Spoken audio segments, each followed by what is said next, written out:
Hello అండి, మీరు ఎంతమంది కేఎఫ్సీ లవర్స్ ఉన్నారో కామెంట్ చేసేయండి. సో నాకైతే ఫస్ట్లో ఇవి అసలు నచ్చేవి కాదు, ఎందుకంటే ముందు నుండి అంత స్పైసీ ఫుడ్ తినేదాన్ని అనమాట.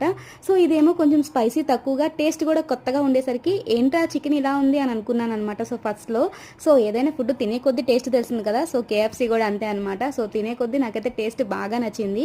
సో ఇప్పుడు నా ఫేవరెట్ అయిపోయింది. ఇప్పుడు ఎక్కడికన్నా బయటకు వెళ్ళానంటే ఫస్ట్ నేను ఆర్డర్ చేసేదైతే కేఎఫ్సీ అనమాట. ఇప్పుడు నాతో పాటు మా బుడ్డోడు కూడా తయారయ్యాడు. సో వాడికి కూడా కేఎఫ్సీ అంటే చాలా ఇష్టము. ఇంకా మా వారికి అయితే ఇలాంటివి అసలు నచ్చవు. ఇంకా నచ్చినా నచ్చకపోయినా మా గురించి తీసుకోవాల్సిందే కదా, పాపం తీసుకున్నారు. ఇంకా మొన్న మేము బీఆర్టీసీ రోడ్లో ఉన్న ఫుడ్ కోర్ట్కి అయితే వచ్చాము. సో అక్కడ కాంబో ఆఫర్ ఉంటే అదైతే తీసుకున్నాం అనమాట. ఇంకా మా ఆడపడుచు వాళ్ళు మా మేనకోళ్ళు కూడా వచ్చారని చెప్పేసి. సో అసలు టేస్ట్ చూపించిందే మా మేనకోళ్ళు అనమాట ఈ కేఎఫ్సీ. సో ఫస్ట్ తింటుంటే నేను అనుకునేదాన్ని ఇలా టేస్ట్ లేదు కదా, ఎలా తింటుందా అని. సో తిన్న కొద్దీ నాకు కూడా నచ్చేసింది అనమాట. మరి మీలో ఎంతమంది ఇలా ఉన్నారో నాకైతే కామెంట్ చేసేయండి. అలాగే వీడియో నచ్చితే ఒక లైక్ చేసి సబ్స్క్రైబ్ చేసుకోండి. ఉంటాను మరి, బాయ్.